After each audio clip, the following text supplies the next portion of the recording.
The roadhouse fell silent as the door swung open. Leather-clad bikers turned, their laughter dying down as a lone trucker walked in.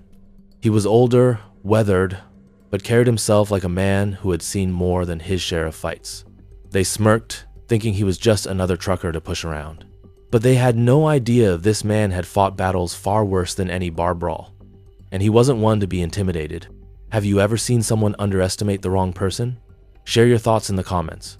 Don't forget to like and subscribe for more real stories of strength and resilience. The roadhouse was alive with the usual hum of conversation, the clinking of beer bottles, and the occasional roar of a motorcycle engine outside. It was the kind of place where rough men gathered, a watering hole for truckers, bikers, and wanderers who lived life on the road. Seated alone at a wooden booth near the back was Frank Calloway, an older trucker with salt and pepper hair, sharp blue eyes, and a presence that carried the weight of experience. He was dressed in a worn leather jacket, jeans, and heavy boots, the kind of man who had seen more than his fair share of miles and trouble. He stirred his coffee, listening to the sounds around him but saying nothing. That's when they walked in. A group of 6 men, clad in black leather vests with club patches on their backs, pushed through the doors. Their boots thudded against the floorboards as they made their way to the bar, drawing glances from the regulars. These weren't the kind of bikers who kept to themselves. They were looking for trouble. Frank didn't flinch as they walked past his booth. He had dealt with men like them before, loud, cocky, thinking they owned every place they entered. He wasn't interested in their games. At first, the bikers ignored him. They leaned against the bar, ordering drinks, cracking jokes. Then one of them, a broad-shouldered man with a shaved head and a sneer that never left his face, caught sight of Frank. "Hey, old man," he said loud enough for the room to hear. "You lost?" Frank didn't look up. He took a slow sip of his coffee. The bald biker grinned. "I think he didn't hear me. Maybe the roads rattled his brain a little too much." The others chuckled. Still, Frank remained calm. He had learned long ago that reacting too soon only made things worse. A second biker, younger with dark hair slicked back, leaned on Frank's booth. "What's wrong, Grandpa? Too tired to keep up with us?" The laughter grew. Frank sighed and set his coffee cup down, finally raising his eyes to meet theirs. Cold, calculating, unshaken. The bald biker's grin faltered for just a second, but he covered it up with a smirk. "Let's see if you're as tough as you look," he said, cracking his knuckles. "How about you buy us a round? Consider it a respect tax." Frank didn't move, didn't blink, just stared. The younger biker scoffed. "Come on, man, don't be rude." Frank's lips barely moved, his voice calm but edged with steel. "I don't pay taxes to men I don't respect." The room went silent. The air grew thick with tension. The bald biker's expression darkened. The others stopped laughing. Now, they weren't playing anymore.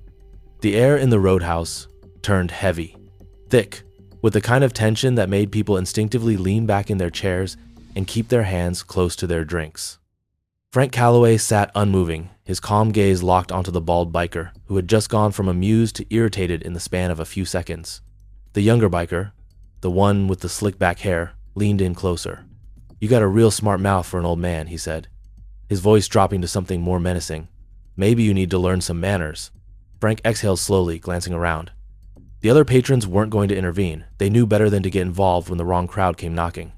Even the bartender was suddenly more interested in wiping down a glass that didn't need cleaning. The bald biker sneered and cracked his knuckles. "You don't seem to understand, old-timer. We weren't asking." One of the bikers behind him grabbed a chair and turned it backward, sitting down like he was settling in for a show. Another casually reached into his vest, whether for a knife or just to make Frank sweat. It wasn't clear. Frank knew their type. He'd seen it before in different parts of the world, in places where men thought strength was measured by how loud they were, by how many they had backing them up. He didn't react.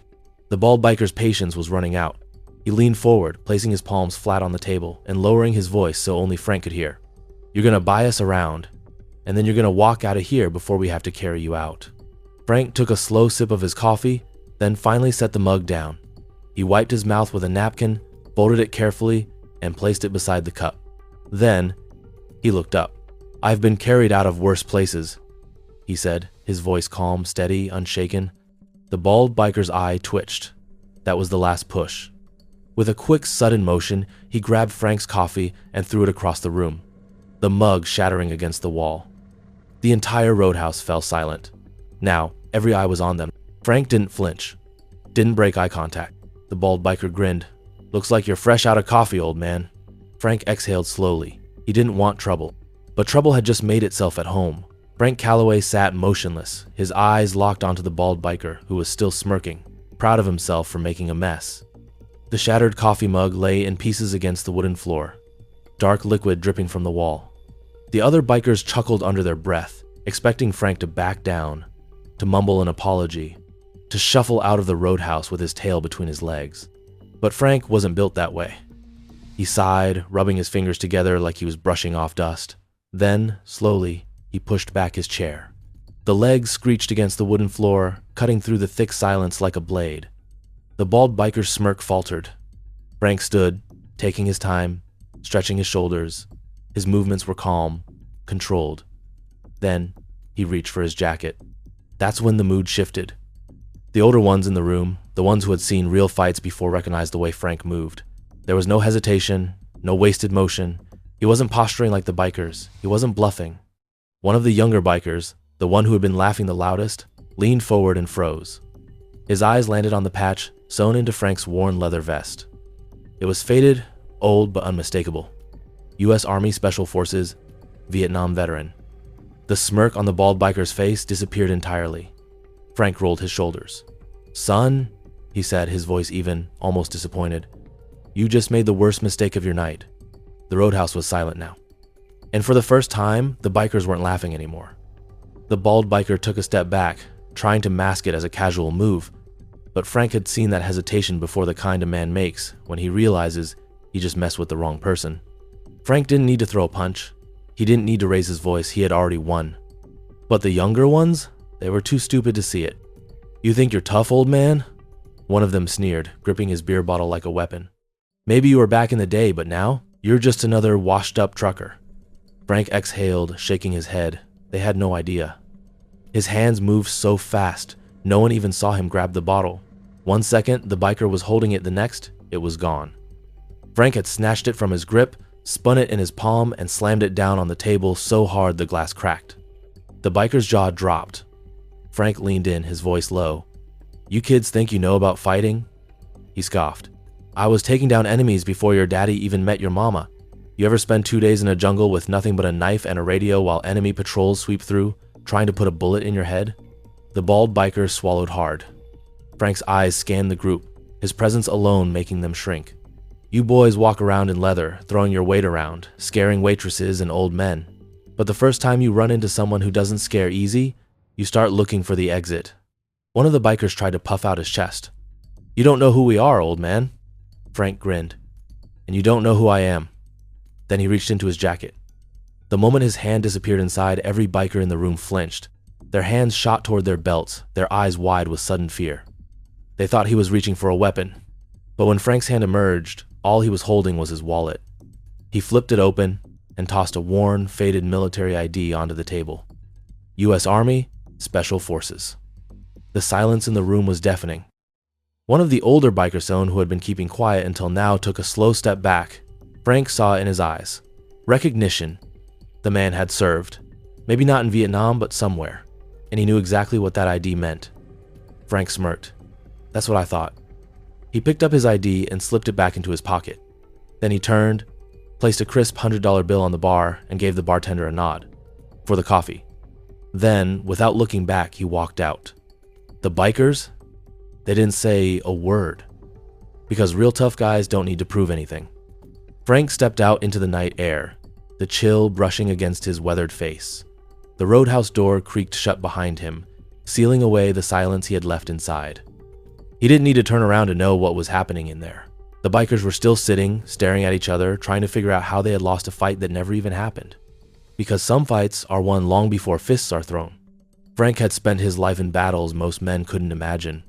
Not just the ones overseas with bullets and blood, but the ones here, in everyday life, staying strong when others broke, keeping his honor when it would have been easier to let it slip, walking away when lesser men wanted to fight. He reached into his jacket pocket, pulled out a cigarette, and lit it with a flick of his lighter. He didn't even smoke much anymore just on nights like this, when the past felt a little too close, when the weight of old memories pressed against his ribs. A veteran, a trucker, a man who had seen more than most could understand. And yet, there would always be some kid who thought he was an easy target. They never learned. Frank exhaled, watching the smoke swirl into the cold air. He thought about those biker skids playing tough, trying to prove something. Maybe tonight would stick with them. Maybe next time they'd think twice before picking a fight with the wrong man. Or maybe they'd go find someone else to push around. Someone who wouldn't push back. That was the real shame of it all. His mind drifted back to a time when respect wasn't something you had to demand, it was something you gave because you knew what it cost to earn it. The men he had served with, they didn't talk big. They didn't need to. And the people who tried to test them, they didn't try twice. He took one last drag of his cigarette and flicked it onto the pavement, grinding it beneath his boot. Some fights aren't worth having. And some need to be won before they even begin. Frank adjusted his jacket, took a deep breath, and walked toward his truck. Tomorrow, there'd be another highway, another diner, another group of men who had no idea what kind of people were out there. He didn't need to teach them all a lesson. Just enough to make sure men like him weren't forgotten. So, what do you think? Have you ever been in a situation where someone underestimated you? Or maybe you've met a man like Frank Hone who didn't need to prove his strength because he carried it with him in silence? Let us know in the comments. And if you respect the men who built this country, who fought for it, and who keep it moving, hit that like button and subscribe for more real stories about real men who don't back down. Because in a world full of noise, sometimes the strongest man is the one who doesn't have to say a word.